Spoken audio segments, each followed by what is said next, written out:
இயேசு சிலுவையில மரிக்கும் போது ரத்த சாட்சியா மரிக்கல, ரட்சகரா மரிச்சார். என்னுடைய பாவத்தை போக்கும் கிருபாதார பலியாக தன்னுடைய ஆவியை அவர் ஒப்பு கொடுத்தார், தன் உயிரை ஒப்பு கொடுத்தார்.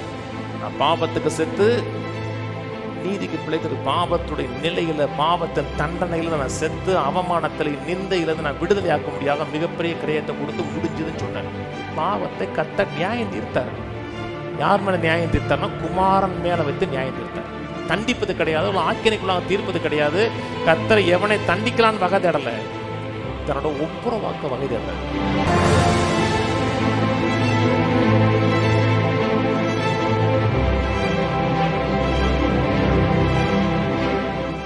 மெய்யாவே 2000 ஆண்டுகளுக்கு முன்பாக ஒரு நடந்த நிகழ்வை நினைவு கூறுவதற்காக வந்திருக்கிறோம். இயேசு மெய்யாகவே இந்த பூமியிலே கன்னியின் வயிற்றில் பிறந்தார், நமக்காக ஒரு பரிசுத்தமான வாழ்க்கை வாழ்ந்தார், நமக்காக சிலுவையில் மரித்தார், பாடுபட்டார், அடிக்கப்பட்டார், நொறுக்கப்பட்டார், வேதனையும் சொல்லி முடியாத துயரத்தை அனுபவித்தார், கல்லறையில் அடக்கம் பண்ணப்பட்டார், 3வது நாள் உயிரோடு எழுந்தார். இந்த 3 காரியமும் உலக சரித்திரத்தில் வாழுகிற மனிதனும் சரி, வாழ்ந்து முடித்த மனிதனும் சரி பதிலை சொல்ல வேண்டிய காரியம். ஒரு மனிதன் வாழும் பொழுது சிலுவைக்கு பதில் சொல்லணும், வாழ்ந்து முடித்ததுக்கு அப்புறம் கட்டாயம் சிலுவையை சந்திக்கணும். சிலுவையில் அவர் செய்த காரியத்துக்கு அவன் பதில் சொல்லி ஆகணும். சிலுவைங்கிறது மனிதனுடைய வாழ்க்கையில் தவிர்க்க முடியாது, எல்லா மனிதனுடைய வாழ்க்கையிலும் தவிர்க்க முடியாது. நாம் சிலுவை மரணத்தினால் ரட்சிக்கப்பட்டிருக்கிறோம், மீட்பை பெற்றிருக்கிறோம். ஆனால் அவ்வளோ பெரிய பாடுகளை பட்டார், அவமானத்தை அனுபவித்தார், வேதனை அனுபவித்தார். அதில் நமக்கு ஏராளமான நன்மைகளை வைத்திருக்கிறார். சிலுவை பாடுங்கிறது இதே அவர் பாடுபட்டார், கஷ்டப்பட்டார், துயரப்பட்டார் என்று நாம் வருத்தப்பட்டு கண்ணீர் விட்டு போகிறதுக்காக இல்லை. அவர் நமக்கு சொல்லி முடியாத, வார்த்தையினால் வர்ணிக்க முடியாத நன்மைகளை நமக்கு ஏற்படுத்தி வைத்திருக்கிறார். அந்த நன்மைகளை அறிந்து அதில் வாழும் பொழுது தான் அவருடைய இருதயம் சந்தோஷப்பட ஆரம்பிக்கும். ஏசாயா 53:11 சொல்லுகிறார், தம்முடைய ஆத்தும வருத்தத்தின் பலனை கண்டு சந்தோஷப்படுவான் இருக்கு. அவர் பட்ட பாடுகள், வேதனைகள், அதனுடைய நிறைவை என்றைக்கு நாம் அனுபவிக்கிறோமோ, வாழ்கிறோமோ, அதுதான் அவருக்கு மிகப்பெரிய மகிழ்ச்சியாக, ஆனந்தமாக இருக்கும். சிலுவையே எ சிம்பிள் ஆஃப் ஹோப், நம்பிக்கையின் சின்னம். அது ஹாஸ்பிட்டலில் சிலுவை இருக்கு. ஏன்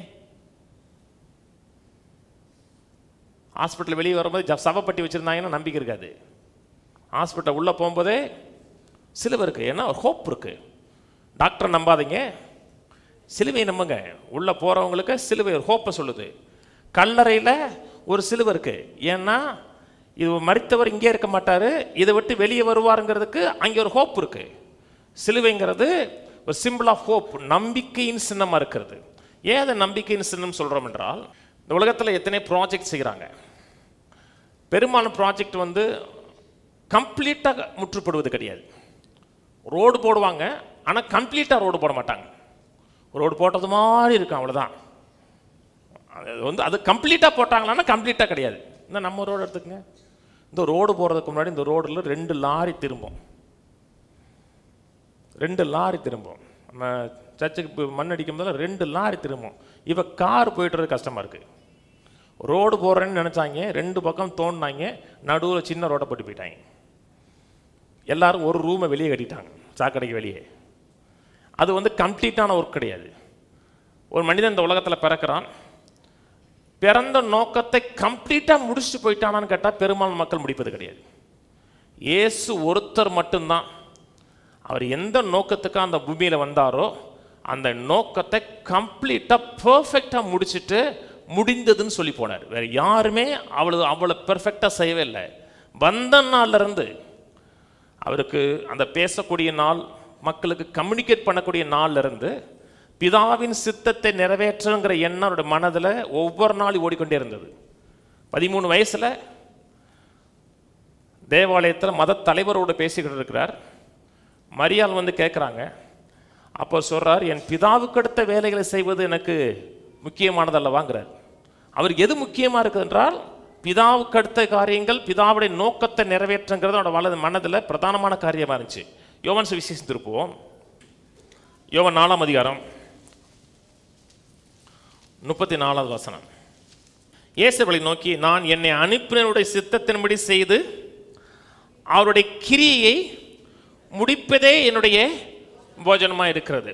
என்னை அனுப்பினுடைய சித்தத்தை செய்து அதை முடிப்பதுதான் என்னுடைய போஜனமாக இருக்கிறது. ஆரம்பத்திலிருந்து அவர் செய்து முடிக்க வேண்டிய காரியத்தை மனதில் வைத்தார். சிலுவையில் கம்ப்ளீட்டாக முடித்தார்.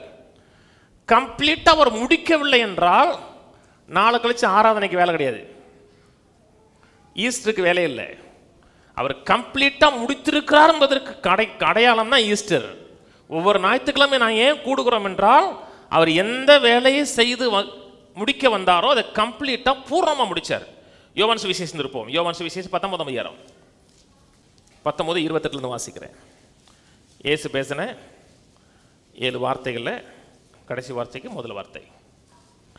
அதன் பின்பு எல்லாம் முடிந்தது என்று இயேசு அறிந்து வேத வாக்கியம் நிறைவேறத்தக்கதாக தாகமாயிருக்கிறேன் என்றார். காடி நிறைந்த பாத்திரம் அங்கே வைக்கப்பட்டிருந்தது. அவர்கள் கடற்காலானை காடிகளை தோய்த்து ஈசோப்பு தண்டில் மாட்டி அவர் வாயினிடத்தில் நீட்டி கொடுத்தார்கள். இயேசு காடியை வாங்கின பின்பு முடிந்தது என்று சொல்லி தலையை சாய்த்து ஆவியை ஒப்பு கொடுத்தார். முடிந்தது, ஆங்கில பைபிள் பண்ண இட்ஸ் ஃபினிஷ்டு இருக்கு.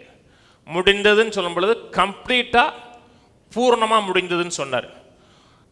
இட் இஸ் ஃபினிஷ்டார், அதை முடிந்ததுன்னு சொன்னார். நான் முடிஞ்சேன் அப்படி சொல்லலை, ஐ ஆம் ஃபினிஷ்டுன்னு சொல்லலை. ஐ ஆம் ஃபினிஷ்டுன்னு சொல்கிறதுக்கும் இட் இஸ் ஃபினிஷ்டுங்கிறதுக்கும் நிறைய வித்தியாசம் இருக்குது. நான் முடிஞ்சேன்னு சொன்னால் என் கதை முடிஞ்சிருச்சுன்னு அர்த்தம். என் கதை முடிஞ்சிருச்சு, அவர் கதை முடியலை. 3ஆவது நாள் உயிரோடு எழுந்தார். பிதாவின் வலது பார்சத்தில் இன்றைக்கும் உயிரோடு இருக்கிறவராக இருக்கிறார். அவருடைய கதை முடியலை. நான் முடிஞ்சேன்னு சொல்லலை. நம்ம பாஷையில் சொன்னால் நான் தொலைஞ்சேன்னு சொல்லலை. நான் தொலைஞ்சேன், அவர் தொலையலை. அவர் பூர்ணமான கிரியை முடித்தார். அந்த கிரியை கம்ப்ளீட்டாக முடிச்சதுனால அவர் எந்த மிஷன் செய்ய வந்தாரோ அந்த மிஷனை கம்ப்ளீட்டாக முடிச்சதுனால சொன்னார் இட்ஸ் ஃபினிஷ்டார், இது முடிந்ததுன்னு சொன்னார். முடிந்ததுன்னு சொல்லும் பொழுது ஒரு தோல்வி அடைந்த மனிதனுடைய தோல்வியின் குரல் கிடையாது.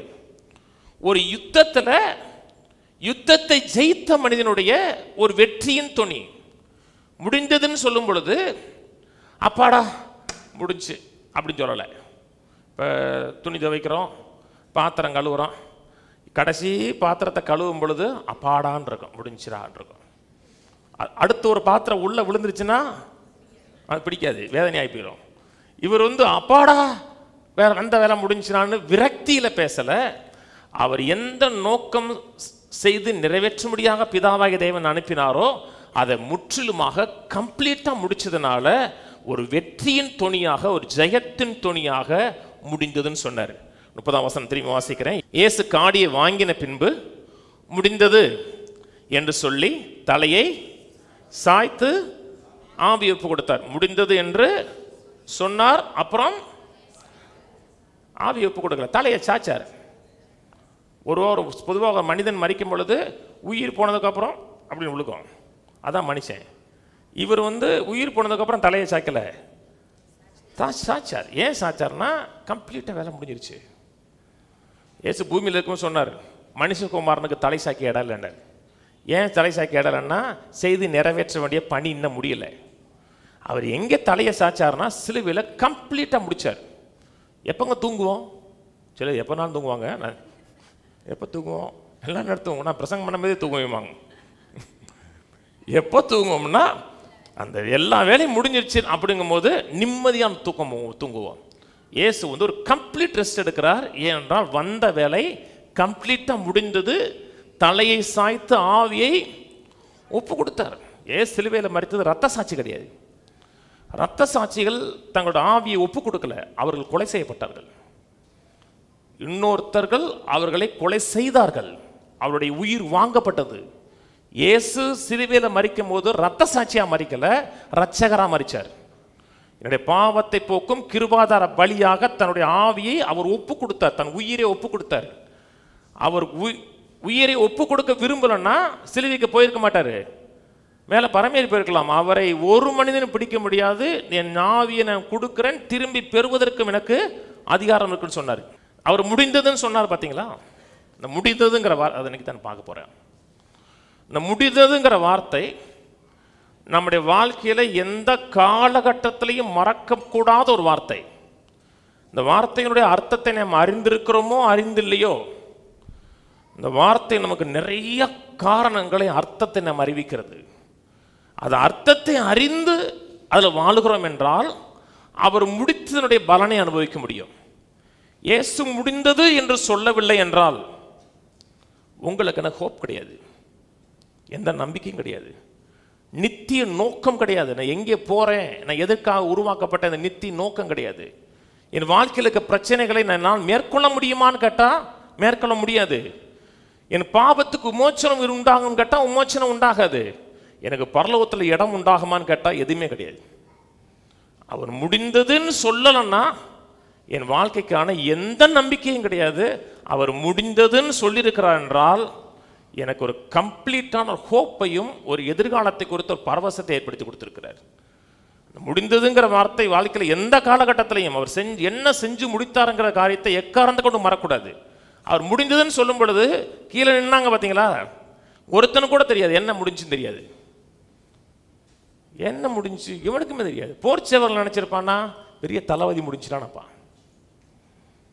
4 நாள் தான் பெரிய பிரச்சனையாக இருந்துச்சு, அப்பாடா பெரிய தலைவலி முடிஞ்சிடானப்பா. பிளாத் என்ன நினைப்பான், ஒரு அரசியல் பிரச்சனை முடிஞ்சு நினைப்பான். மத தலைவர்கள் நினைப்பான்னா நமக்கு போட்டியாக இருந்தாலும் கதை முடிஞ்சு நினைப்பான். சீசர்கள் நினைச்சாங்கன்னா நம்முடைய கனவு முடிஞ்சு நினைச்சாங்க. நம்ம என்ன கனவோடு ஒரு பார்த்தோமோ அத்தனை கனவுகளும் முடிஞ்சிருச்சுன்னு நினைச்சாங்க. அவங்க மெய்யாவர் என்ன சொன்னாரும் பார்க்கவே இல்லை. பிசாசு என்ன நினைச்சான்னா தேவகுமாரனுடைய கதை முடிஞ்சிருச்சு, இனிமேல் நம்மை ஆளுகை செய்வதற்கு, நம்மை கண்டிப்பதற்கு, நம்ம எதிர்த்து நிற்பதற்கு ஆளே கிடையாதுன்னு நினைச்சான். ஆனால் இயேசு முடிஞ்சதுன்னு சொல்லும் பொழுது நிறைய தீமையான காரியங்களை முடித்தார், நிறைய காரியங்களை முடித்தார். அந்த முடிந்ததுன்னு சொல்கிறார் இல்லையா, நீங்கள் கிரேக்க பைபிளில் அதை ஈஸ்வார்டு எல்லாம் பார்த்தீங்கன்னா டெலியோங்கிற வார்த்தை யூஸ் பண்ணுறாங்க. TELEO, டெலியோங்கிற வார்த்தை. இந்த டெலியோங்கிற வார்த்தை பொதுவாக மக்கள் எப்படி யூஸ் பண்ண, டெலலஸ்டாங்கிற வார்த்தை யூஸ் பண்ணுறாங்க. நீங்கள் பைபிளில் ஈஸ்வார்டு பார்த்தீங்கன்னா டெலியோங்கிற வார்த்தை இருக்குது, ஆனால் பெரும்பாலும் மக்கள் யூஸ் பண்ணுற வார்த்தை டெலலஸ்டாங்கிற வார்த்தை யூஸ் பண்ணுறாங்க. இந்த டெலலஸ்டாங்கிற வார்த்தை மக்களுடைய புழக்கத்தில் அனுதினமும் பயன்படுத்தப்படக்கூடிய ஒரு வார்த்தை. எல்லாருடைய வாழ்க்கையிலையும் சாதாரணமாக மக்கள் வாழ்க்கையில் பயன்படுத்தக்கூடிய ஒரு வார்த்தை தான் இந்த டெலலஸ்டாங்கிற வார்த்தை. ஒரு வேலைக்காரன் கையில் ஒரு வேலையை கொடுக்குறீங்க, அந்த வேலையை கம்ப்ளீட்டாக முடிச்சிட்டான்னா எஜமான்ட்ட வந்து டெலலஸ்டான்னு சொல்லுவான். டெலலஸ்டான்னா எந்த வேலையை சொன்னீங்களோ கம்ப்ளீட்டாக முடிச்சுன்னு அர்த்தம். ஒரு ஜட்ஜு ஒருத்தருக்கு ஃபைன் போடுறார், அந்த ஃபைனை அவர் கட்டி முடிச்சிட்டார் என்றால் டெலலஸ்டாம் பாரு. ஒரு பிரிசனில் இருக்கிறாரு, 5 வருஷம் 10 வருஷம் ஜெயில் தண்டனை அவருக்கு முடிஞ்சிருச்சு என்றால் டெலலஸ்டாம் பாரு. ரோமன் கவர்மெண்ட்டுக்கு கட்ட வேண்டிய டாக்ஸ் கட்டி முடிச்சிட்டோம்னா டெலலஸ்டாய். இப்போ யாரையோ ஒருத்தர் கேட்குறாரு தீர்வு கட்டிட்டீங்களான்னு கேட்டோம்னா டெலலஸ்டாய் அப்படின்னா ஒரு ஏன் திட்டுறமாவேன் நம்ம ஊரில் சொல்லாங்க. அவங்களுக்கு வந்து அது வழக்கமாக டெலலஸ்டாங்கிறது அனுதினமே பேசக்கூடிய ஒரு வார்த்தை. ஒரு ஆர்டிஸ்ட்டு ஒரு ஆர்ட்டை வரையும் பொழுது அந்த ஆர்ட்டுடைய கம்ப்ளீட்டாக பர்ஃபெக்டாக முடிச்சிட்டாரு, இனி அந்த ஆர்ட்டை தொடுவதற்கு இடமே இல்லைன்னு சொல்லும் பொழுது டெலலஸ்டாங்கிற வேர்டை யூஸ் பண்ணுவார்.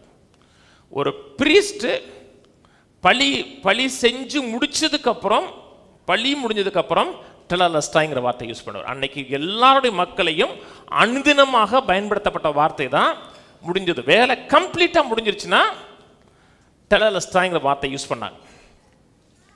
இயேசு பூமியில் வந்ததிலிருந்து சிலுவைக்கு போகிற வரை 324 பழைய ஏற்பாட்டு தீர்க்க தரிசனத்தை கம்ப்ளீட் பண்ணார்.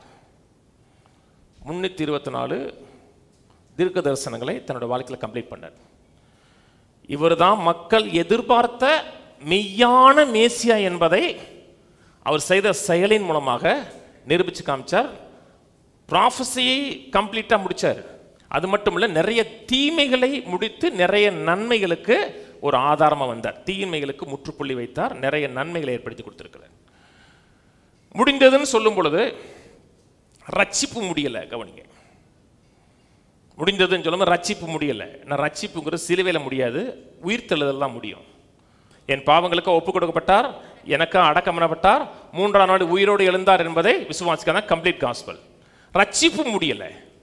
என்ன முடிந்தது என்றால் நியாயப்பிரமாணம் முடிந்தது, நியாயப்பிரமாணத்தின் உடன்படிக்கை முடிந்தது. நல்லா கவனிங்க, சில முக்கியமான காரியங்களை சொல்லுவேன். நியாயப்பிரமாணம் முடிஞ்சது, நியாயப்பிரமாணத்தினுடைய உடன்படிக்கை முடிஞ்சிருச்சு. இயேசு மத்தேயு 5 சொன்னார், நியாயப்பிரமாணத்தை அழிக்க வரவில்லை, நியாயப்பிரமாணத்தை நிறைவேற்ற வந்தேன்னு சொன்னார். இயேசு வரும்போதே சொல்லுகிறார் எபிரேயர் 10ஆம் அதிகாரத்தில், இரண்டாவது நிலைநிறுத்துவதற்காக முதலாவது நீக்கி போடுவதற்காக வந்தேன். இரண்டாவதுங்கிறது இன்னைக்கு கிருபையின் உடன்படிக்கை. கிருபையின் உடன்படிக்கை நிலைநிறுத்துவதற்காக பிரமாணத்தின் உடன்படிக்கையை நீக்கி போடுவதற்காக வந்தேன்னு சொன்னார். இயேசு வாழ்ந்த வாழ்க்கை, இயேசு இந்த பூமியில் வாழ்ந்த வாழ்க்கை, நியாயப்பிரமாணம் எந்த வாழ்க்கையை எதிர்பார்த்ததோ அந்த வாழ்க்கையை பூமியில் வாழ்ந்தார். கவனிச்சுவாங்க, அவர் வாழ்ந்த வாழ்க்கை அவருடைய வாழ்க்கை இல்லை, உங்களுக்காக எனக்காக வாழ்ந்தார். அந்த வாழ்க்கையின் அடிப்படையில் எனக்கு நன்மை உண்டாகுது. அவர் வாழ்ந்த வாழ்க்கை அவருடைய வாழ்க்கை இல்லை, எனக்காக நியாயப்பிரமாணம் எந்த வாழ்க்கையை எதிர்பார்த்ததோ அந்த வாழ்க்கையை பூமியில் வாழ்ந்தார். அதே நேரத்தில் இயேசு சிலுவையில் மரிக்கும் பொழுது என்னுடைய மாம்ச பலவீனத்தின் நிமித்தம் நியாயப்பிரமாணத்தை நிறைவேற்ற முடியாமல் இருந்தேன். ஏன்னா மாம்சத்தின் நன்மை ஒன்றும் இல்லை, நியாயப்பிரமாணம் பரிசுத்தமானது, பெர்ஃபெக்டானது. நியாயப்பிரமாணத்தை ஒரு மனிதன் நிறைவேற்ற முடியாது. அது நிறைவேற்றலைன்னா தண்டனை உண்டாகும், பாவம் செய்கிற ஆத்துமா சாகவே சாகும். என் மாம்ச பலவீனத்தினால நியாயப்பிரமாணத்தை செய்யவும் முடியாது, என் மாம்ச பலவீனத்தினால் நியாயப்பிரமாணத்தை மீறி இருக்கிறபடினால் தண்டனை உண்டாகும். கவனிக்கிறீங்க, அவர் பூமி வாழ்ந்த வாழ்க்கை எனக்காக வாழ்ந்தார். அவர் சிலுவையில் மரித்தது நியாயப்பிரமாணத்தின் தண்டனைக்கும் நியாயப்பிரமாணத்திலிருந்து என்னை டோட்டலாக விடுதலையாக்கினார்.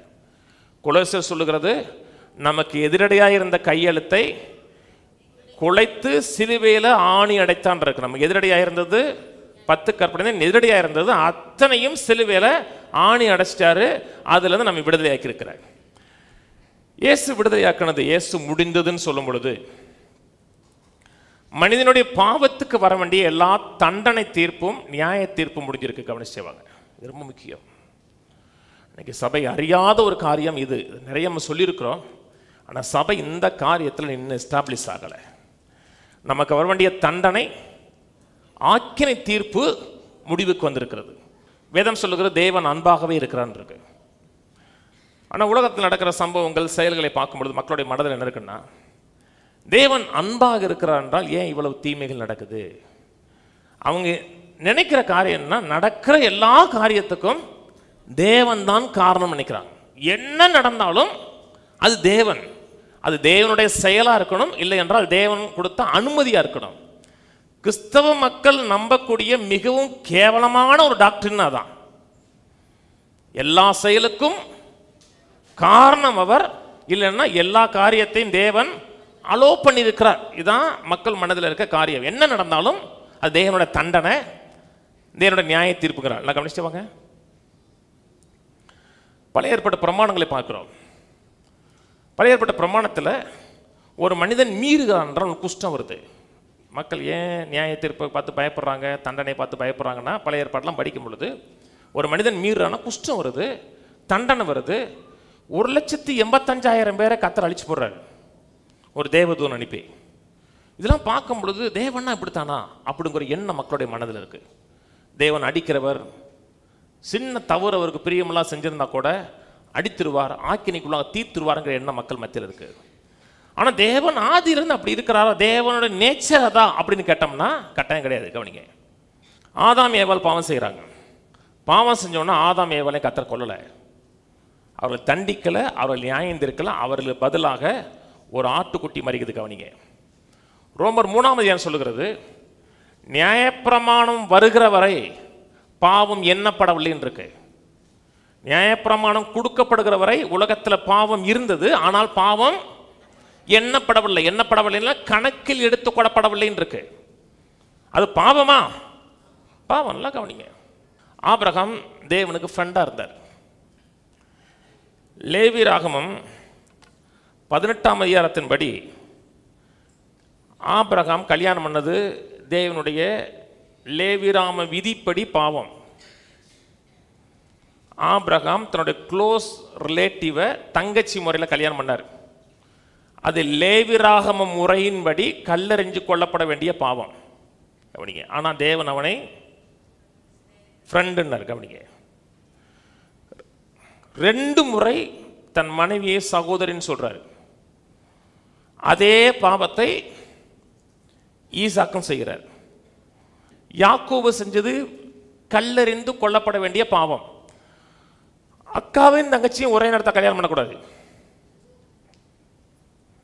அங்கே சொல்லுது, அக்காவையும் தங்கச்சியும் கல்யாணம் பண்ணினா அது பாவம், கல்லறிந்து படப்பட வேண்டும் இருக்கு. அவர் பண்ணாரா?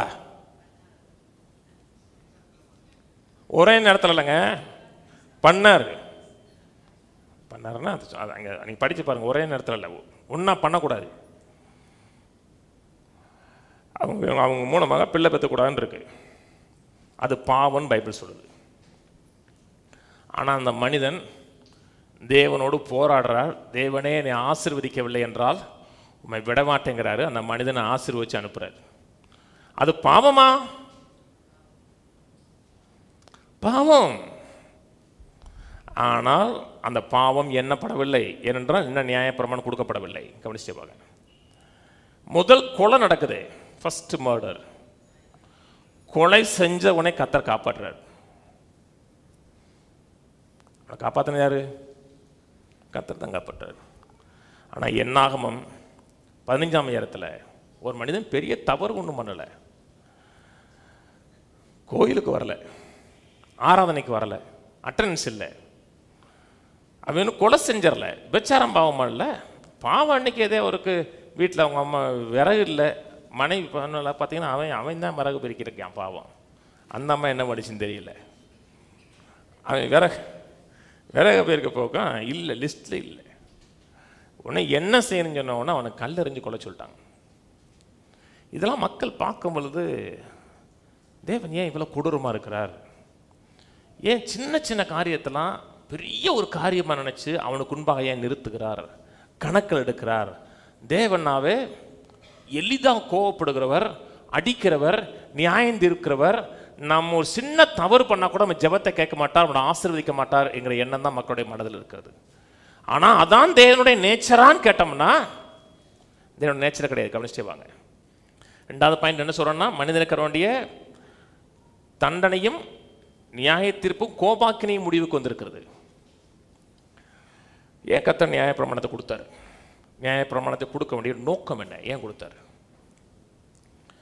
இஸ்ரேல் மக்களை கொடுக்குறார். கர்த்தர் பாவத்தை பெருசாக தண்டிக்கலை. சோதம் கொமரால ஏன் தண்டிக்கிறார் என்றால் அந்த அந்த பகுதி முழுக்கும் ஆண் புணர்ச்சிக்காரனாக இருக்கிறான். அப்படியே போனோம்னா சந்ததி இல்லாமல் போயிடும், கிறிஸ்து வர முடியாது. அதனால் அந்த இனத்தை அழிக்கிறார். ஒரு கூட்டம் மக்களை தெரிந்தெடுத்து அந்த வித்து பரிசுத்தமாக இருக்குனுங்கிறதுக்காக ஒரு கூட்டம் மக்களுக்கு நியாயப்பிரமாணத்தை கொடுக்குறார். நியாயப்பிரமாணம் முழு உலகத்துக்கும் கொடுக்கல, யூத மக்களுக்கு மட்டும்தான் கொடுக்கப்படுகிறது.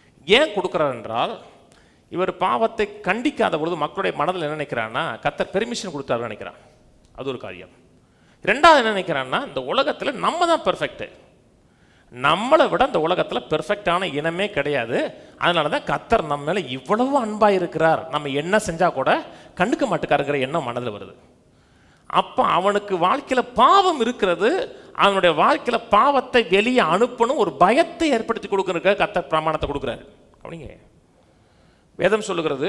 நீதிமொழிகள் புத்தகத்தில் அந்த வசனம் வாசிங்க. நீதிமொழிகள் 16:6 பிற்பகுதி.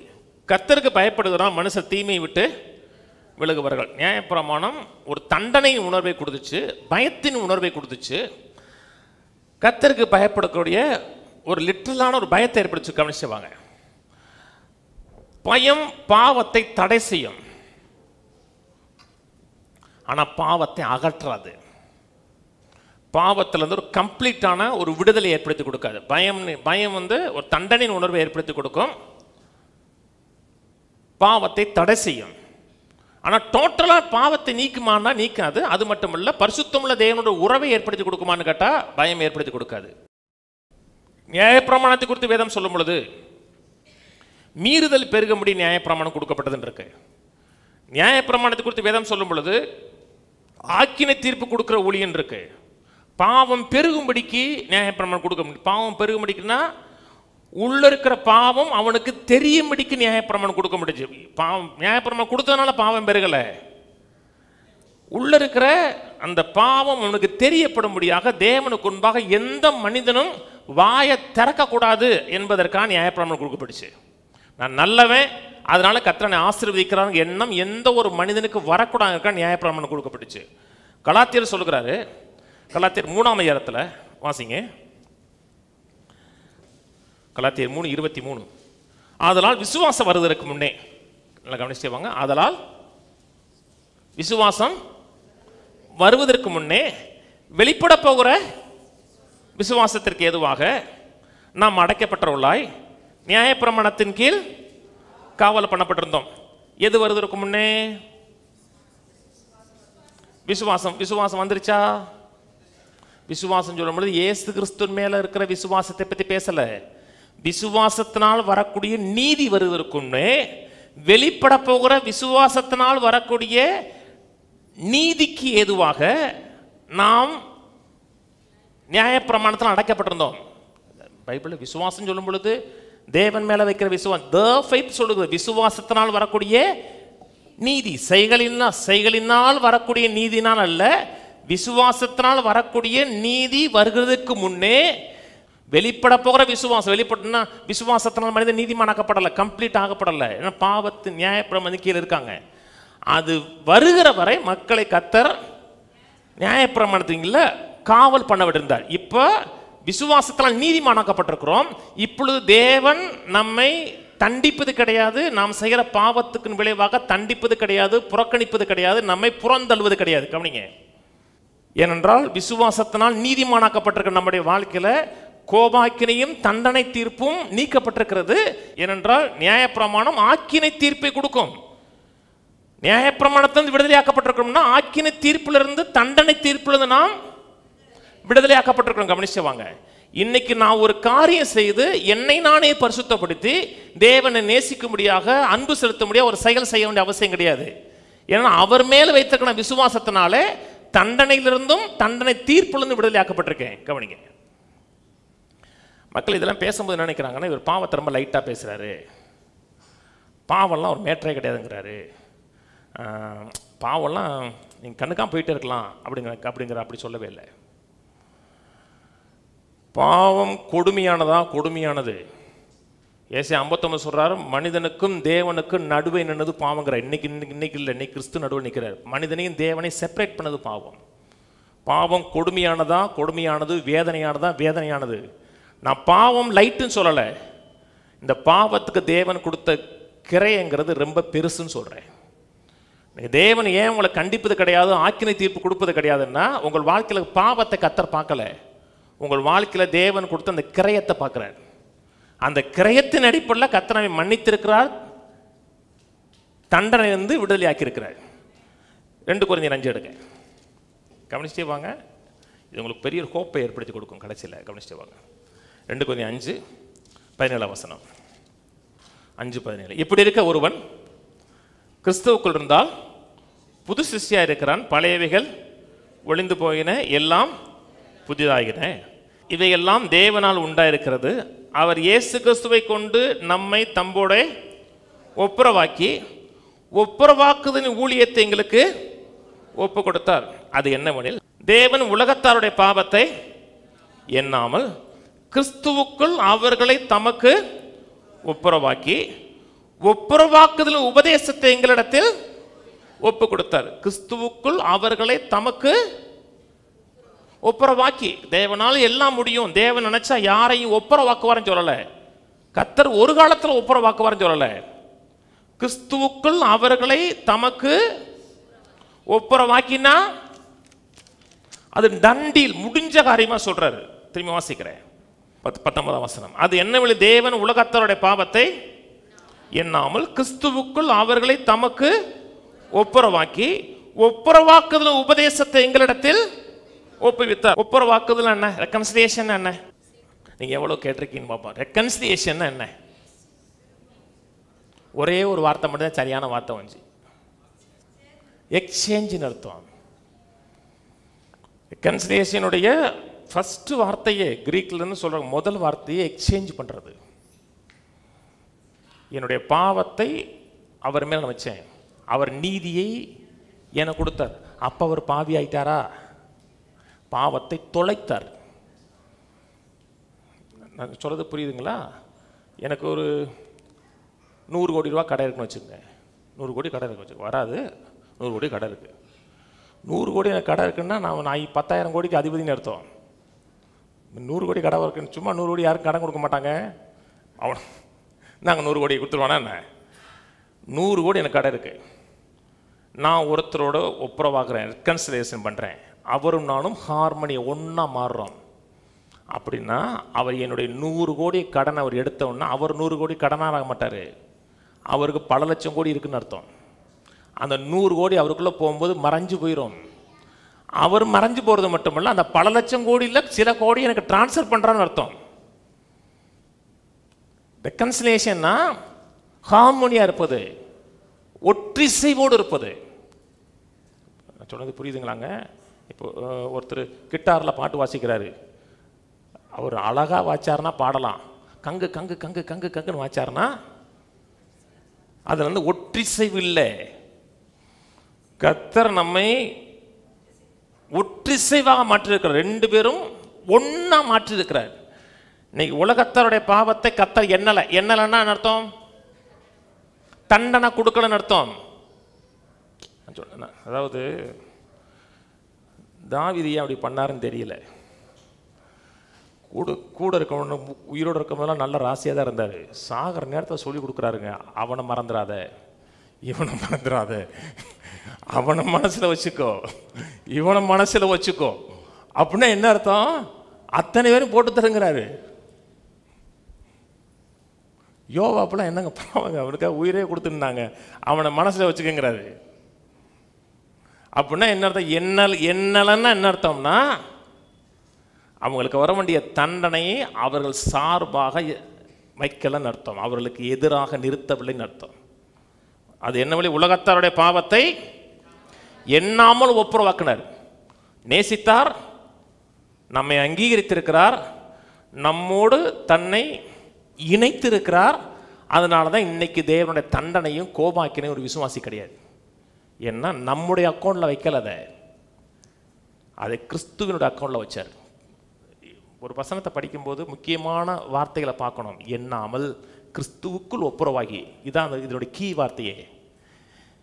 ஒப்புரவாக்கினார். ஏன் ஒப்புரவாக்கினார்? எண்ணலை. அப்போ எண்ணலைன்னா அப்புறம் பார்த்தானுடைய நீதியும் பரிசுத்தத்தையும் அவர் அப்படியே தியாகம் பண்ணிட்டு ஒதுக்கி வச்சாரான்னு கிடையாது. கிறிஸ்துவுக்குள்ளே வச்சார், கிறிஸ்து மேலே வச்சார். கிறிஸ்து மேலே வச்சு இன்னைக்கு நம்மளிடத்துல ஒரு ஒப்புரவாக்குதல் உபதேசத்தை கொடுத்துருக்குறாரு. போய் சொல்லுங்க, கர்த்தர் உங்க மேலே கோபமா இல்லை, கர்த்தர் உங்களை நேசிக்கிறாரு, கர்த்தர் உங்களை தண்டிப்பதற்கு வகை தேடலை, கர்த்தர் உங்களை நேசிக்க வகை தேடுகிறாரு, உங்களை ஆசீர்வதிக்க வகை தேடுகிறான்னு இதை சொல்லுங்க. இதை நீங்கள் ஏற்றுக்கொண்டீங்கன்னா சிலுவை அவர் முடிந்ததுன்னு சொன்னதுக்கு மதிக்கிறீங்கன்னு அர்த்தம். இல்லை நான் என்னுடைய பாவத்தை போக்குவதற்கு நான் கிரியை செய்கிறேன்னு நினச்சிங்கன்னா அவர் முடிந்ததுன்னு சொன்னதை நீங்கள் அவமானப்படுத்துறீங்கன்னு அர்த்தம். 20:21 ஆனபடியினால் தேவனானவர் எங்களை கொண்டு புத்தி சொல்லுகிறது என்னவெனில், நாங்கள் கிறிஸ்துவுக்கு ஸ்தானாதிபதிகளாக இருந்து தேவனோட ஒப்புரவாங்கலாம், தேவனோட ராசியாயிருங்க. தேவன் உங்கள் மேலே கோபமா இல்லைன்னு அர்த்தம் இல்லை. கவனிங்க, தேவன் நம்மள எப்போ அன்பாக தான் இருக்கிறாருங்க. ஏன் நியாயப்பிரமாணம் கொடுக்கப்பட்டுச்சுன்னா பாவம் பெருங்கிடக்கூடாது. அப்படியே பாவம் பெருகி மீறுதல் பெருகி மனிதன் பரிசுத்தத்துக்கு டோட்டலாக வெளியே போய் பரிசுத்தமில்லாத இனம் வந்துடக்கூடாங்கிறக்கா ஒரு குரூப் மக்களுக்கு ஒரு பீரியட் ஆஃப் டைம் வர கொடுத்தாரு. அது மட்டும் இல்லை, தான் ரொம்ப உத்தம நினைச்சான், அதனால கொடுத்தாரு. கவனிக்கிறீங்களா? இன்னைக்கு தேவன் நம்மை ஸ்தானாதிபதிகளாக வைத்து தேவனோட ஒப்புரவாங்கள் கிறிஸ்துவின் நிமித்தம் உங்களை வேண்டிக் கொள்கிறோம். 21 நாம் அவருக்குள் தேவனுடைய நீதியாகும்படிக்கு பாவம் அறியாத அவரை நமக்காக பாவம் ஆக்கினார் இருக்கு. தேவன் இன்னைக்கு நம்ம மேல கோபம் அல்ல. எவனை தண்டிக்கலாம், எவனை ஆக்கினைக்கலாம், தீர்க்கலாம், எவனை நாசமாக்கலாம் கர்த்தர் பார்க்கல. ஏன் பார்க்கலன்னா, சில நேரத்தில் பிள்ளைகளை திட்டுறோம், ஒரு ஸ்டேஜில் போட அப்படின்னு விட்டுறோம். நான் விடலை, சில விட்டுறாங்க. நான் விடுறதும் கிடையாது, நம்ம அப்படி வெறுத்து போகிறதும் கிடையாது. சில மக்கள் கேடும் கட்டு போ, நீ மாறலை, நான் மாறிக்கிறேன் போ அப்படின்னு கர்த்தர் சொல்லலை. இனிமேல் உன்னை கண்டிக்க மாட்டேன், எல்லா ரூல்ஸையும் நான் மாற்றிக்கிறேன், உன்னை தண்டிப்பது கிடையாது, நியாயம் தீர்ப்பு கிடையாதுன்னு கர்த்தர் சொல்லலை. அப்படி சொன்னார்னா கர்த்தர் பரிசுத்தர் கிடையாது. கர்த்தர் தன் வார்த்தையில் உத்தமராக இருக்கிற பாவம் செய்கிற ஆத்துமா சாகுன்னு சொன்னார், பாவத்தின் சம்பளம் மரணம் சொன்னார். இன்னைக்கு கர்த்தர் பரிசுத்தமுள்ள தேவன் பரிசுத்தமே இல்லாத மனிதனோட ஒப்புரவாக்கியிருக்கிறாரு, ஒன்றா இருக்கிறாரு. ஏன் ஒன்றா இருக்கிறார் என்றால் அவனுடைய பாவத்தை எண்ணல, அவனுடைய ஒவ்வொரு பாவத்தையும் அவனுடைய ஒவ்வொரு மீறுதலையும் கிறிஸ்துவின் மேலே வைத்து அவர் மேலே எண்ணினார். அவரை தண்டித்தார், ஆக்கினைக்குள்ளாக தீர்த்தார், அவரை மரண உபாதைக்குட்படுத்தினார். நான் சொன்னது புரியுதுங்களா? இதை மெய்யாகவே நான் மதிக்கிறேன்னா அது கனமுள்ள மனுஷனா இருப்பேன். இல்லை நான் செஞ்ச பாவத்துக்கு நான் தான் கிரையம் செலுத்துவேன் நினைச்சீங்கன்னா அதை மதிக்கலன்னு அர்த்தம். உங்களுக்கு பொருள் வாங்க போறீங்க, ஒரு பொருள், அந்த பொருள் 100 கோடி மதிப்புள்ள பொருள். பெம்மிக்சி பெருசாக பேசுங்க. ஒரு பொருள் வாங்க போறீங்க 10 ரூபா அப்படின்னு சொல்லி, ஒரு பொருள் வாங்க போறீங்க 100 கோடி, உங்களுக்கு கனவா இருக்கு. ஒரு பெரிய லேண்டு, 20 ஏக்கர் லேண்டு, நடுவில் பங்களா, ஒரு ரோல்ஸ் ராய்ஸ் காரு, இதை வாங்கணும்னு ஆசைப்படுறீங்க. நீங்கள் உங்கள் மேலே ரொம்ப ஆசைப்பட்டவர், பிரியப்படுகிறவர் உங்கள் 100 கோடிக்கு உங்களுக்கு வாங்கி கொடுத்து உங்கள் கையில் 100 கோடி டெபாசிட் பண்ணிட்டு போகிறார். டோட்டலாக நீங்கள் விரும்பினது அத்தனையும் கையில் கொடுத்துட்டு போகிறாரு. இப்போ நீங்கள் என்ன நினைக்கிறீங்க? நான் தானே விரும்பினேன், நான் தானே அடைக்கணும், இந்தாங்க மாதம் 100 ரூபான்னு அந்த ஆள்கிட்ட போய் நீங்கள் கொடுத்தீங்கன்னா நான் காலம் முழுக்க உங்கள் கடங்காரனாக இருப்பேன். நீங்கள் ஒன்றும் சும்மா கொடுத்தீங்கன்னு நினைக்க வேணாம், நான் கொஞ்சம் கொஞ்சமாக அடைச்சி தீர்த்துருவேன் சொன்னீங்கன்னா அந்த மாபெரும் தியாகத்தை நீங்கள் அற்பமாக நினைக்கிறீங்கன்னு அர்த்தம். கர்த்தர் நமக்காக, நம்மை மீட்பதற்காக, பாவத்தின் தண்டனையிலிருந்து நம்மை மீட்பதற்காக தேவன் கொடுத்த கிரைங்கிறது சொல்லி முடியாதது, வார்த்தையினால் வர்ணிக்க முடியாது. அவ்வளவு பெரிய கிரயத்தை கொடுத்து தான் கர்த்தர் இன்னைக்கு தம்மோடு ஒப்புரவாக்கியிருக்கிறார், தன்னோடு இணைத்திருக்கிறார். இதை போய் சொல்லுங்க மக்கள்கிட்ட போய். கர்த்தர் மேலே கோபமாக இருக்கிறாரு, நீ ஆண்டவரை ஏற்றுக்கொள்ளனா நரகம் போவ, இன்று செத்தால் நீ எங்கே போவ? அது சுவிசேஷமாங்க? தேனீ உங்களை நோக்கி வரணும். அப்பனா என்னத்தை வைக்கணும்? தேனை வைக்கணும். தேனை உடத்த குட்டி வைங்க, ஸ்வீட்டை வைங்க, தேனீ வரும். வினிகரை ஊற்றி வைங்க, ஆசிட்டை ஊற்றி வைங்க. அவை வாழ்வடையணும்னா நற்செய்தி சொல்லுங்க. உலகத்தவருடைய பாவத்தை எண்ணாமல் தம்மோட ஒப்புர வைக்கணும். இதுதான் கேட்கும்போது மக்கள் நினைக்கிறாங்க ஒரு பாவத்தை ரொம்ப லைட்டாக பேசுகிறாரு. பாவத்தை லைட்டாக பேசலை, நம்முடைய மீட்புக்காக அவர் கொடுத்த கிரயத்தை நான் பெருசாக பேசுகிறேன், மேன்மையாக பேசுகிறேன், உயர்வாக பேசுகிறேன்.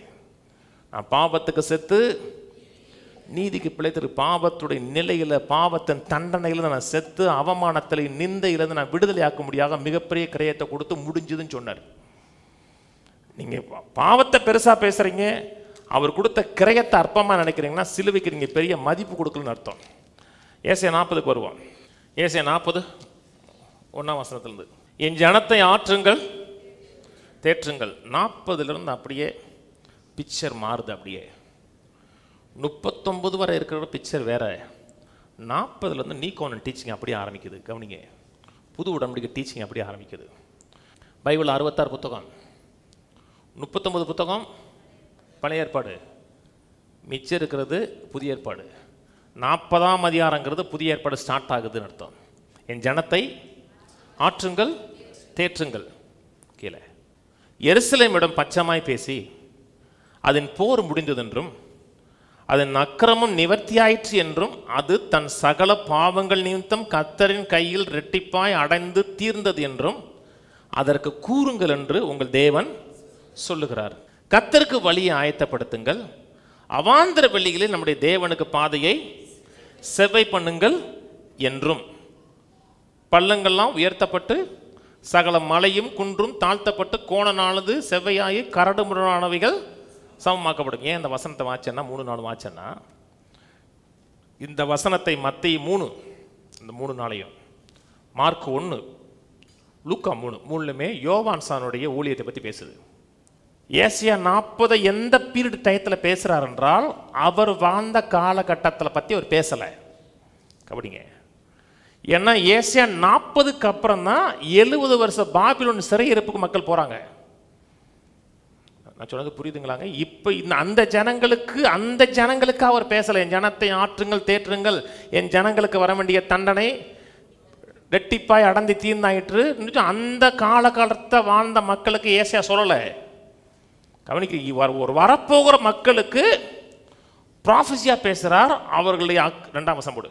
அவர்கள் சகல பாவத்து நிமித்தம் கர்த்தருடைய கையில் ரெட்டிப்பாய் அடந்தி தீர்ந்தது, அவர்களுடைய அக்கிரமம் நிவர்த்தி ஆயிற்றுங்கிறார். கவனிக்கிறீங்களா? கர்த்தர் நிவர்த்தி ஆயிற்றுன்னு சொல்றாருன்னா மனுஷனுடைய பாவத்துக்காக தேவன் கொடுத்த மிகப்பெரிய ஒரு கிரியத்து நிமித்தம் அவருடைய பாவமும் அக்கிரமும் நிவர்த்தி ஆயிருக்கிறது. எந்த காலத்தை கொண்டும் ஒரு மனிதனுடைய பாவத்தை மேக்கனிஃபை பண்ணி பெருசுபடுத்தி பேசக்கூடாது. அவனுக்காக தேவன் கொடுத்த கிரயத்தை மட்டும்தான் பெருசுபடுத்தி பேசணும். கவனிக்கிறீங்களாங்க? பாவத்தை சொல்லி குற்றப்படுத்துறது ஊழியம் இல்லை. அவனுடைய பாவத்திற்கு தேவன் கொடுத்த கிரயத்தை மேக்னிஃபை பண்ணி பேசுறோம்னா சிலுவை மதிக்கிறன்னு அர்த்தம். சிந்தனை ஒரு சொட்டு ரத்தம், ஒரு சொட்டு ரத்தம் நம்முடைய பாவங்கள் அனைத்தையும் தீர்த்துரும். நம்முடைய பாவத்தை மட்டுமல்ல, சிந்தனை ஒரு சொட்டு ரத்தம் அண்ட சராசர மக்களுடைய அத்தனை பாவத்தையும் ஒரு சொட்டு ரத்தம் போதும். ஒரு சொட்டு உலக மக்களுடைய அத்தனை பாவத்தையும், பொல்லாத மனுஷன், கேவலமான மனுஷன், இப்படி ஒரு மனுஷன் பிறந்ததே வேஸ்ட்டு, அந்த மனுஷனையும் அந்த மனுஷனுடைய பாவத்தை ஒரு திராசில் ஒரு பக்கம் வைங்க. அதே போல் கோடிக்கணக்கான மக்களை வைங்க. ஒரே ஒரு சொட்டு ரத்தத்தை இந்த பக்கம் தராசில் வச்சிங்கன்னா இதுதான் வெயிட்டாக இருக்கும். ஏன்னா கொடுத்த கிரேங்கிறது தேவகுமாரனுடைய ரத்தம். அதனால தான் ரெட்டிப்பாய் அடைந்து தீர்த்தாயிற்றுன்னு சொன்னதுக்கப்புறம் இன்னைக்கு நான் அவமானத்தின் உணர்வுகளையும் குற்ற உணர்வுகளையும் தகுதியற்றவன்கிற உணர்வுகளையும் தண்டனையின் உணர்வுகளையும் நான் வாழ்ந்தேன்னா சிலுவையை நான் மதிக்கலன்னு அர்த்தம். எனக்கு அவமானம், கடந்த காலத்தை செய்த காரியம் என்னை உறுத்துது, எனக்கு அவமானமாக இருக்குது, எனக்கு வேதனையாக இருக்குன்னு நினச்சிங்கன்னா நீங்கள் சிலுவையை மதிக்கலன்னு அர்த்தம். அவர் முடிஞ்சதுன்னு சொன்னதை நீங்கள் உற்று பார்க்கலன்னு அர்த்தம். ஒரு பூர்ணமான கிரியம், கம்ப்ளீட் ஒர்க்குங்க. அவர் செய்த செயலை பார்க்காம உங்கள் செயலையே நோக்கி பார்க்குறீங்க.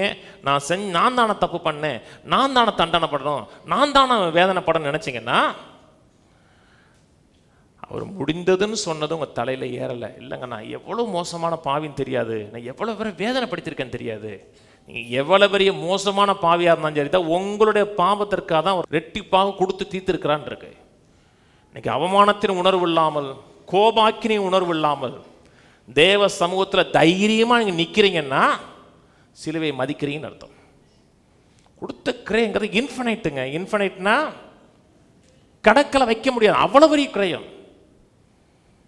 எவ்வளோ பெரிய பொல்லாத பாவியாக இருந்தாலும் சரியும் அவர் உங்கள் பாவத்துக்காக கொடுத்த கிரயம், உங்கள் தண்டனைக்கு அவர் கொடுத்த கிரயங்கிறது இன்ஃபினைட். இன்ஃபினைட்னா கணக்குக்கு உட்படாதுன்னு அர்த்தம். அதனால தான் நீ கர்த்தர் நம்ம மேலே கோபமாக இருப்பது கிடையாது, நம்ம மேலே பாராமுகமாக இருப்பது கிடையாது, ஆக்கினை தீர்ப்பை கொடுக்கணுங்கிற எண்ணத்தோடு வாழ்வது கிடையாது. ஏசியா 52 கெடுங்க. ஏசியா 52, ஏசியா 40 சிலுவையை பற்றி தான் பேச ஆரம்பிக்கிறார் அவர். 52:14 மனுஷரை பார்க்கலும் அவருடைய முகப்பார்வையும் மனுபுத்திரை பார்க்கலும் அவருடைய ரூபம் இவ்வளவு அந்த கேடு அடைந்தபடினால் அவரை கண்ட அநேகர் பிரமிப்படைந்தார்கள். சிலுவை மரணங்கிறது நான் பேசினாத்த கிரைஸ்ட் பார்க்கும்போதெல்லாம் நமக்கு ஒன்றும் அவ்வளோ பெரிய வேதனை இல்லை.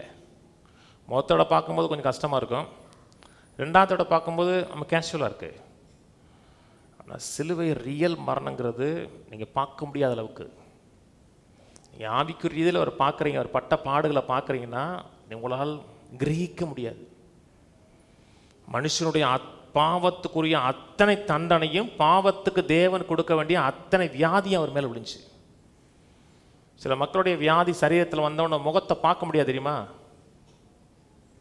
பார்த்தது இல்லையா? டக்குன்னு திருப்பிடுவோம். அவ்வளோ முகம் சிதலம் அடைஞ்சு சரீரம் வேதனைப்பட்டிருக்கும், அத்தனையும் தன் மேல் எடுத்தார். கர்த்தர் நம்மை தண்டிப்பது கிடையாது, வியாதி கொடுப்பது ஏன் சொல்கிறார் என்றால், நமக்கு வர வேண்டிய தண்டனை, ஆக்கினை தீர்ப்பு, வியாதி, பலவீனம் அத்தனையும் தன் மேலே இழுத்தார். அதனால தான் கர்த்தர் நீங்கள் உங்கள் மேலே கோபமாக இருப்பது கிடையாதுன்னு சொல்கிறோம். நீ சொல்ல கிருவை பேசுகிறவங்களாம் பாவத்தை லைட்டாக நினைக்கிறாங்க. ஐயோ, நான் பாவத்தை லைட்டாக நினைக்கல, தேவன் கொடுத்த கிரை எத்தனை மேன்மையாக நினைக்கிறேன். பாவத்தை லைட்டாக நினைக்கிறதுக்கு நம்ம பைத்தியக்காரனா? கொடுத்த கிரையும் பெருசுங்க. கிரைங்கிறது கணக்கிட முடியாது.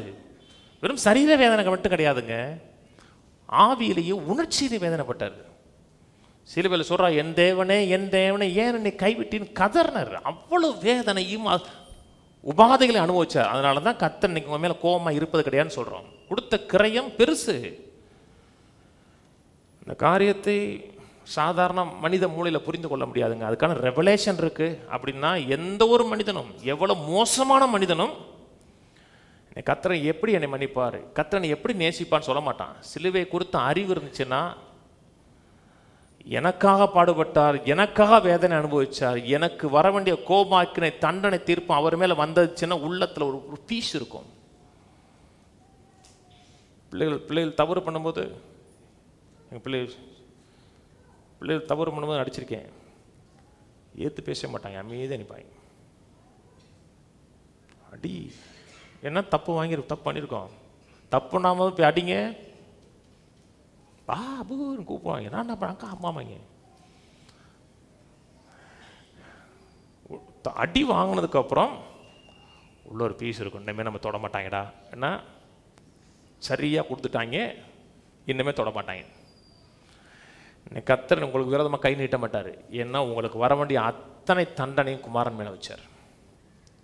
தேவனோட அன்புங்க, தேவனோட நீதியும் தேவனோட அன்பும் சிலுவையில் சந்திச்சு, பாவத்தை கண்ணுக்காம போப்பா, நீ இனிமேல் பாவத்தை நான் கண்ணுக்க மாட்டேன், பாவத்தை தண்டிச்சு நானும் வெறுத்து போயிட்டேன், நீரும் திருந்துற மாதிரி தெரில, நானும் விடுறது மாதிரி தெரில, நீ அப்படி சொல்லலை.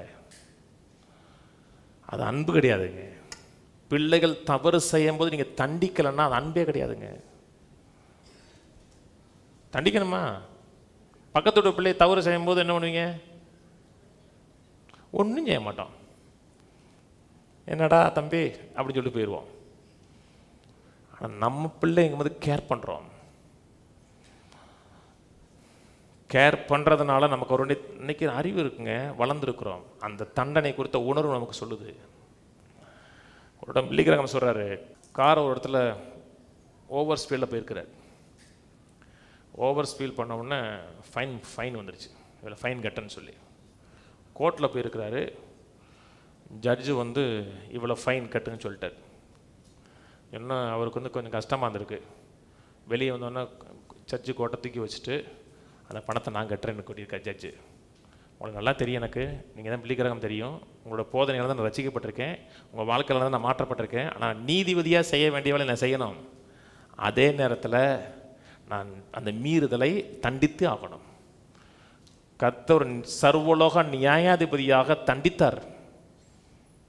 சொல்றது பார்த்தீங்களா? நம்மை தண்டிக்காமல் மன்னிக்கலை, தன் குமாரனை வச்சு தண்டித்தார், நம்மை விடுதலை ஆக்கியிருக்கிறார். நீ கர்த்தர் பாவத்தை நியாயம் தீர்ப்பாங்கிற பாவத்தை கர்த்தர் நியாயம் தீர்த்தார். யார் மேலே நியாயம் தீர்த்தார்னா குமாரன் மேலே வைத்து நியாயம் தீர்த்தார். அதனால தான் உலகத்தாருடைய பாவத்தை எண்ணாமல்னா அவங்களுக்கு எதிராக நிற்கலை, நினைவு கூறுவது கிடையாது, அவங்களை தண்டிப்பது கிடையாது, அவங்களை ஆக்கினைக்குள்ளாக தீர்ப்பது கிடையாது. கர்த்தர் எவனை தண்டிக்கலான்னு வகை தேடலை, தன்னோட ஒப்புரவாக்க வகை தேடுறார். நீதியை கரையை வச்சு நீதியை தவிர்த்துட்டு செய்யலை, நீதியை நிலைநாட்டி இருக்கிறார் சிலுவையில். பழைய ஏற்பாட்டு காலத்தில் ஒரு ஆசாரியன் இடத்துல பழி கொண்டு வரான். ஆசாரியன் கொண்டு வரவனை செக் பண்ணவே மாட்டான். காலை குளிச்சியா, ஜோம் பண்ணியா, உபவாசம் பண்ணியா, கரெக்டாக காணிக்க கொடுத்தியா, தசமம் கொடுத்தியா அப்படின்னு அவனை செக் பண்ணவே மாட்டான். அவன் மூஞ்சியே பார்க்க மாட்டான். அவனுடைய முழு கவனம் என்ன மேலே இருக்கும்? அந்த ஆட்டு மேலே தான் இருக்கும். ஆடு பழுதற்றதா, ஆடு சுத்தமானதா, ஆடு பெர்ஃபெக்டான்னு பார்ப்பார்.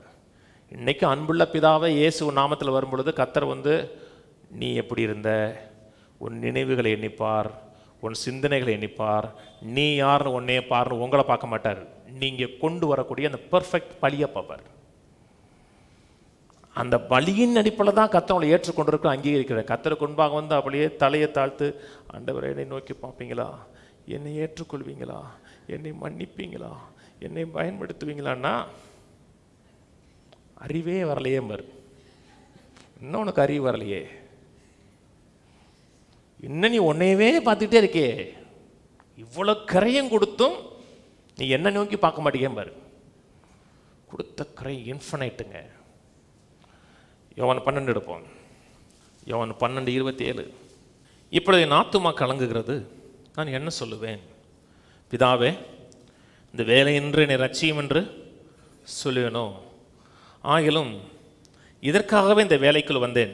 பிதாவே, உமது நாமத்தை மகிமைப்படுத்தும் என்றார். அப்பொழுது மகிமைப்படுத்தினேன், இன்னும் மகிமைப்படுத்துவேன் என்கிற சத்தம் வானத்திலிருந்து உண்டாயிற்று. அங்கே நின்று கொண்டிருந்து அதை கேட்ட ஜனங்கள் இடிமுழக்கம் உண்டாயிற்று என்றார்கள். வேறு சிலர் தேவதூதன் அவருடனே பேசினார்கள். ஒரு ஆடிபிள் வாய்ஸ். மகிமைப்படுத்தினேன், இன்னும் மகிமைப்படுத்துவேன், ஆடிபிள் வாய்ஸ் கேட்குது. அந்த வாய்ஸுக்கு எல்லாரும் இன்டர்பிரேஷன் கொடுக்குறான். ஒருத்தர் என்ன சொன்னான்னா இடி இடிச்சிருக்குங்கிறான், ஒருத்தர் என்ன சொல்கிறான்னா தேவதூதன் பேசினாங்கிறான். இன்னைக்கு மக்கள் சொல்கிறாங்க இல்லையா, சூப்பர் நேச்சுரல் காரியத்தை பார்த்துட்டாங்கன்னா மக்கள் ரசிக்கப்படுவாங்கட்டு. சூப்பர் நேச்சுரல் காரியத்தை பார்க்குறதுனால ஒரு மனுஷனும் ஒரு கால் ரசிக்கப்பட மாட்டான். அவர்கள் நம்ப மாட்டேன்னு நினச்சாங்கன்னா எந்த காரணத்தை கொண்டு நம்ப மாட்டாங்க. செத்தவனை உயிரோடு எழுப்பி கொண்டு வந்து நிறுத்தினா கூட டெத் சர்டிஃபிகேட்டை காமிக்கமா. அவன் செத்தாங்கிறதுக்கு முதல்ல டெத் சர்டிஃபிகேட்டை கொண்டு வாங்க. லாசர் மரித்து 4 நாள் கழித்து உயிரோடு எழுப்பினாரா? எத்தனை பேர் விசுவாச்சா? லாசருவையும் இயேசுவையும் கொல்ல நினைச்சாங்க. அற்புதம் நடக்கிறதுனால மக்கள் ஆண்டவர்கிட்ட வரமாட்டாங்க. சிலுவையில் அவர் என்ன செய்தாங்கிற அறிவு மக்களுக்கு வரும்போது தான் ஆண்டவர்கிட்ட வருவாங்க. வாசிப்போம் 30ஆம் வசனம். அற்புதம் நடக்குது. அற்புதத்தினால மக்கள் வரமாட்டாங்க, விசுவாசத்தினால வருவாங்க. விசுவாசம் இல்லாமல் தேவனுக்கு பிரியமாக இருப்பது கூடாத காரியம். இயேசு அவர்களை நோக்கி, இந்த சத்தம் என் நிமித்தம் உண்டாகாமல் உங்கள் நிமித்தமே உண்டாயிற்று. இப்பொழுது இந்த உலகத்துக்கு நியாய தீர்ப்பு உண்டாகிறது. இப்பொழுது இந்த உலகத்தின் அதிபதி புறம்பாக தள்ளப்படுவான். நான் பூமியிலிருந்து உயர்த்தப்பட்டிருக்கும் பொழுது எல்லாரையும் என்னிடத்தில் இழுத்து கொள்வேன் என்றார். இதை பொதுவாக எப்படி பிரசன்ட் பண்ணாங்கன்னா, நம்ம ஆண்டவரை எந்த அளவுக்கு உயர்த்துகிறோமோ, அவருடைய நாமத்தை மகிமைப்படுத்துகிறோமோ எல்லா மக்களும் வந்துடுவாங்க. அப்படி கேட்டோம்னா இல்லை. ஒரு சர்ச்சு கிரைஸ்டை மேன்மைப்படுத்துகிறாங்க, முக்கியப்படுத்துகிறாங்க, அதனால தான் சர்ச்சில் கூட்டம் வருதுன்னு கேட்டிங்கன்னா அப்படி கிடையாது. கிறிஸ்துவை ஓரமாக வச்சிருக்கிற சர்ச்சில் லட்சக்கணக்கில் போகிறவங்களாம் இருக்கான். மற்ற காரியங்களுக்கு எல்லாம் முக்கியத்துவம் கொடுத்து கிறிஸ்துவை ஓரமாக வச்சுருப்பாங்க. மத பிரசங்கம், மத காரியங்களுக்கு. அதை இங்கே பேசலை. கிரிக்கெட் ஸ்டேடியத்தில் 30,000 பேரை கூடுறான், அது பேசலை. கூட்டம் வந்ததுனால சரியாக பேசுனாங்கன்னு சொல்லலை. கூட்டம் வரணுமா? வரணும், அதில் மாற்றுக்கருத்து இல்லை. நான் உயர்த்தப்பட்டிருக்கும் பொழுது எல்லாரையுங்கிற வார்த்தை இந்த டிரான்ஸ்லேட் பண்ணவங்க சேர்த்த வார்த்தை. மொழிபெயர்த்தாங்க பார்த்தீங்களா? மொழிபெயர்க்கும் பொழுது நமக்கு புரிந்து கொள்வதற்காக அவங்க எழுதுனாங்க, நான் அர்த்தத்தை மாற்றிருச்சு. இப்போது இயேசு கெத்செமனே தோட்டத்தில் இயேசுவை படிக்க வராங்க. யாரை தேடுகிறீர்கள் கேட்டவுடனே இயேசுவை தேடுகிறேன்னு சொன்ன உடனே இயேசு என்ன சொன்னார்? நான் தான் அவர்னர், ஐ ஆம் ஹீனர். ஆனால் இயேசு நான் தான் அவர்னு சொல்லலை, நான் தான் சொன்னார். ஐ ஆம்ங்கிற வார்த்தை யூஸ் பண்ணார். நான் தான் அவர்னு சொல்லலை, அவருங்கிறது சேர்க்கப்பட்டது. அந்த யெகோவா தேவன் ஐ ஆம் சொன்னார் பார்த்தீங்களா, அந்த வார்த்தை. சில வார்த்தை சேர்த்தாங்க, ஆனால் சேர்த்ததுனால அர்த்தம் மாறிடும். எப்படி மெல்டரில் எழுதுனா, நான் உயர்த்தப்பட்டிருக்கும் பொழுது என்னிடத்தில் இழுத்துக்கொள்வேன். எல்லாரும் இல்லை, எல்லாருங்கிறது சேர்க்கப்பட்டது, ஆட் பண்ணப்பட்டது, ஒரிஜினலில் கிடையாதுங்க. அதுக்கு எந்த விதமான கிரீக்கு வார்த்தையும் சொல்லப்படவே இல்லை அந்த இடத்துல. நான் பூமியிலிருந்து உயர்த்தப்பட்டிருக்கும் பொழுது என்னிடத்தில் இழுத்துக்கொள்வேன். எதை இழுத்துக்கொள்வேன்? 33ஆம் வசனம். தாம் என்ன விதமான மரணத்தை மறிக்கப் போகிறார் என்பதை குறிக்கும்படி இப்படி சொன்னார். நான் உயர்த்தப்பட்டிருக்கும் இழுத்துக்கொள்வேன். எதை இழுத்துக்கொள்வேன்? நியாய தீர்ப்பு. தான் என்ன விதமான மரணத்தை மறிக்கப் போகிறார் என்பதை குறிக்கும்படி சொன்னார். மனுஷனுக்கு வர வேண்டிய தண்டனை தீர்ப்பு, நியாய தீர்ப்பு அத்தனை தன்மையில் இழுத்தார். கத்தனைக்கு பாவத்தை நினைவு கூற கிடையாது, தண்டிப்பது கிடையாதுன்னு சொன்னோம்னா கத்த ரொம்ப சாஃப்டாக மாறிட்டாரு, பாவத்தை ஓவர்லுக் பண்றாரு, பாவத்தை குறித்து ஒரு கண்ணுக்கலன்னு சொல்லலை. ஒரு இடிதாங்கி மாதிரி மனுக்குலத்தின் அத்தனை பாவத்தை தன்மையில் இழுத்தார். அத்தனை மக்களுடைய பாவத்தையும் முக்காலத்தின் பாவத்தையும் தன்மையில இழுத்து நம்மை இன்னைக்கு ஆக்கினை தீர்ப்பிலிருந்து விடுதலையாக்கி இருக்கிறார். பழைய உடன்படிக்கை வேற. பழைய உடன்படிக்கையில் பாவம் நினைவு கூறப்படும். பிதாக்கள் செய்த அக்கிரமங்களை 3ஆம் 4ஆம் தலைமுறை மட்டும் விசாரிப்ப. இன்றைக்கு பாவம் நினைவு கூறப்பட்டிருக்கிறது. யார் மேலன்னா குமாரனுடைய சரீரத்தில். இதை மதிக்கிறோம். எனக்கு வர வேண்டிய தண்டனை ஆக்கினை தீர்ப்பு அத்தனை இயேசு மேலே விழுந்திருக்கிறது. நான் நல்லவனா இருக்கிறதுனால அல்ல. கொடுத்த கிரயம் பெருசுன்னு நினச்சிங்கன்னா அதை மேன்மையாக நினைப்போம், உயர்வாக நினைப்போம். அது முடிஞ்சுன்னு சொல்லும் பொழுது ஆக்கினை தீர்ப்பும் தண்டனை தீர்ப்பு வந்துச்சு. ஒரு மனுஷன் இயேசுவே என் உள்ளத்தில் வாங்க, என்னுடைய பிள்ளையை ஏற்றுக்கொள்ளுங்க, நீர் ஆண்டவர்னு சொன்னோம்னா அத்தனை நியாய தீர்ப்பு உங்கள் வாழ்க்கையில் எந்த காரணத்தை கொண்டு வராது. லீகலாக மட்டுமல்ல, அனுபவபூர்வமாக வராது. இயேசு முடிஞ்சதுன்னு சொல்லும் பொழுது இன்னொரு காரியத்தை முடித்தார். பழைய மனிதனுடைய நேச்சருக்கு மரணத்தை ஏற்படுத்தினார். கவனிங்க, இது முக்கியமானது. பழைய சிலுவையில் மரித்தது அவருடைய மரணம் இல்லை, என்னுடைய மரணம், உங்களுடைய மரணம். என்னுடைய பழைய சின் நேச்சர் இருக்கு இல்லையா, பாவ மனுஷன், என்னுடைய பாவ மனுஷன் அவரோட சிலுவையில் அறையப்பட்டான். பாவ மனுஷன் பாவத்தை மேற்கொள்வதற்கு வல்லமை இல்லாத மனுஷன். பாவ மனுஷன் பாவத்துக்கும் அக்கிரமத்துக்கும் அடிமைப்பட்டிருந்த மனுஷன். பாவ மனுஷன் பிசாசின் அடிமைத்தனத்தில் இருந்த மனுஷன். கவனிக்கிறீங்களாங்க? சிலுவையில் மரித்தது அவருடைய மரணம், என்னுடைய மரணம். என்னுடைய பழைய பாவ மனுஷனுக்காக மரித்தார். அவரோட மரித்தேன், அடக்கம் பண்ணப்பட்டேன், இப்போ உயிர் தெழுந்திருக்கிறேன். இப்போ எனக்கு புதிய மனுஷன், புதிய உயிர்த்தெழுதல், புதிய ஜீவன், புதிய நம்பிக்கை, புதிய அதிகாரம் உண்டாயிருக்கு. சபைக்கு ஜென்மமாக காலகாலமாக சபைக்கு போகிற மக்களுக்கு இப்போ உங்களுக்குள்ள இருக்கிற மனுஷன் புதிய மனுஷன் சொல்லிக் கொடுக்கவே இல்லை. பழைய மனுஷன் செத்துட்டான், பாவம் செய்யக்கூடாது நினைக்கிறோம். சில இடத்துல பாவம் செஞ்சுறாங்க, பாவத்தோடு போராடுறாங்க. அந்த பாவத்தோடு போராடக்கூடிய பழைய மனுஷன் மறிச்சிட்டான். இப்போ உனக்குள்ள இருக்கிறது புதிய மனுஷங்கிறத சொல்லி கொடுக்கவே இல்லை. மக்கள் பாவத்தில் போராடுறாங்க, செய்யக்கூடாதுன்னு நினைக்கிறாங்க, செஞ்சுறாங்க. அதான் பழைய மனுஷனோட நேச்சர். செய்யக்கூடாது நினைக்கிறான். எதை செய்யக்கூடாதுன்னு நினைக்கிறானோ அதான் செய்கிறான். இந்த கை போது, இந்த கையை பிடிச்சி இப்படி போகாத இழுத்தோம்னா இந்த கை போயிடுது, அப்புறம் இந்த கை அப்படி. இதுதான் பழைய மனுஷனோட வாழ்க்கை.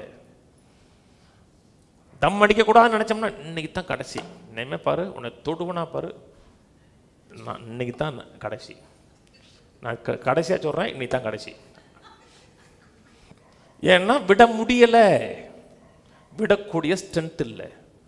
பாவத்தினாலும் அக்கிரமத்தினாலும் அவன் சிறைப்பிடிக்கப்பட்டிருக்கிறான். பாவ மனுஷனுக்கு இருளையும் பிசாசையும் மேற்கொள்ளக்கூடிய பவர் கிடையாது. பாவங்கிறது சந்தோஷம். பாவத்தில் சந்தோஷம் இருக்கா?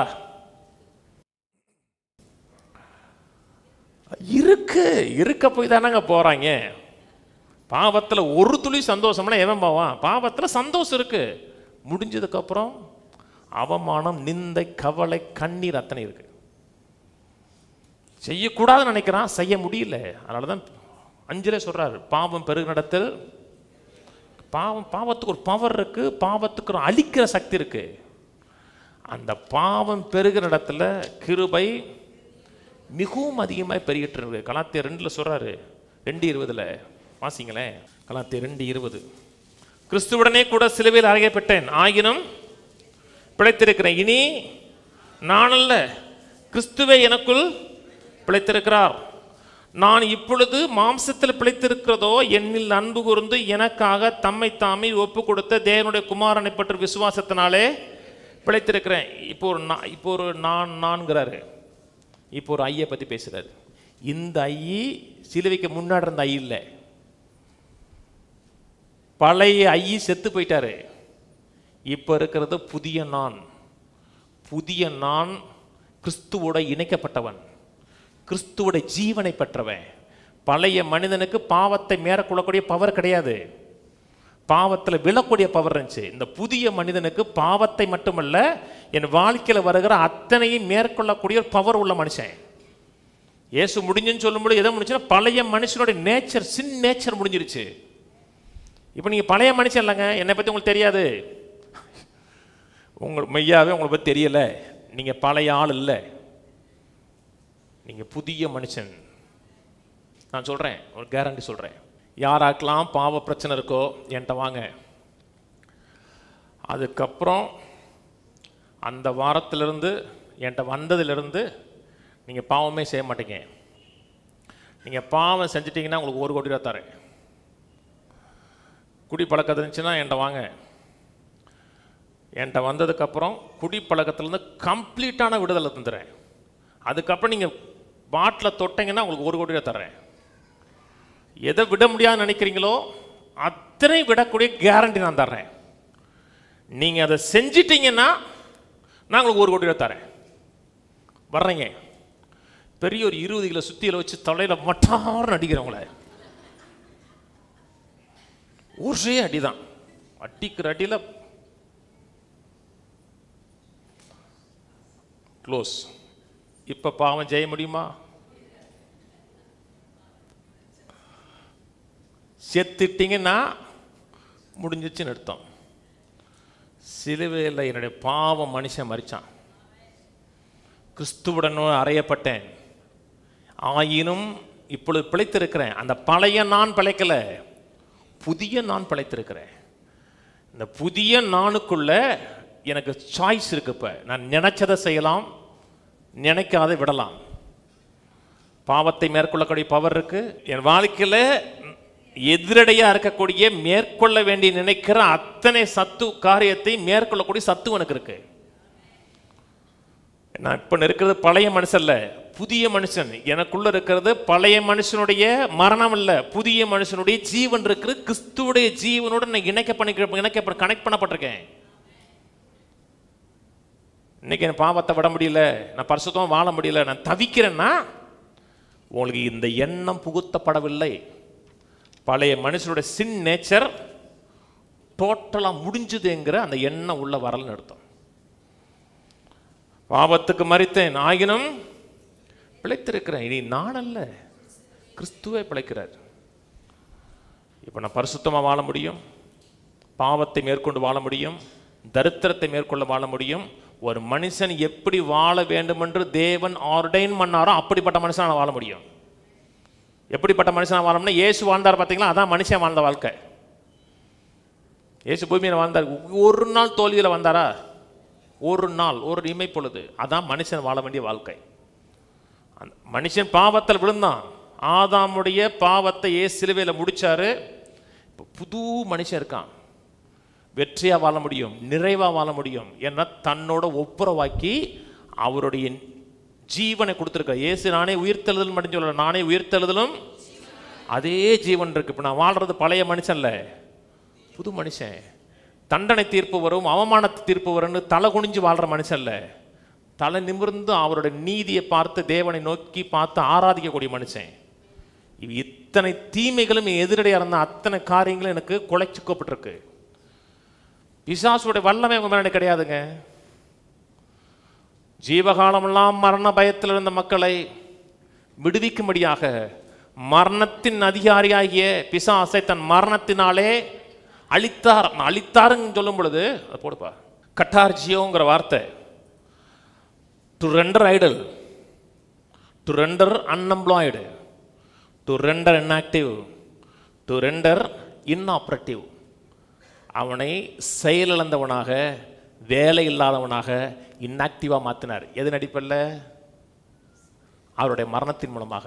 ஏன் அவனுக்கு வேலை இல்லைன்னா அவன் எப்படி வேலை செஞ்சான்? பழைய மனுஷன் மூலமாக தான் வேலை செஞ்சான். என்னுடைய சின் நேச்சர் மூலமாக தான் வேலை செஞ்சான். இப்போ எனக்கு சின் நேச்சர் இல்லை, இப்போ எனக்குறது கிறிஸ்துவின் நேச்சர் இருக்கிறது. பாவி இல்லை, பரிசுத்தவான். இந்த எண்ணமும் சிந்தையும் என் வாழ்க்கையில் நிறைஞ்சிருக்குதுன்னா பிசாசுக்கு எல்லைக்கிலே வர முடியாது. ஏன்னா அவனுக்கு ஆயுதமே இல்லை. நான் புதிய மனுஷன், புதிய ஜீவனை உடையவன் அப்படி நினச்சோம்னா ஒரு மனுஷன் எப்படி வாழணுமோ அப்படிப்பட்டு வாழலாம். தோல்வியில் வாழ வேண்டிய அவசியம் கிடையாது, வியாதியில் பண்ண அவசியம் கிடையாது, தலை குனிந்து பண்ண அவசியம் கிடையாது. அத்தனை மேற்கொண்டு வாழக்கூடிய ஒரு லைஃப் இருக்குது. தோல்வியின் வாழ்க்கை முடிந்தது. முடிந்ததில் நிறைய இருக்கு.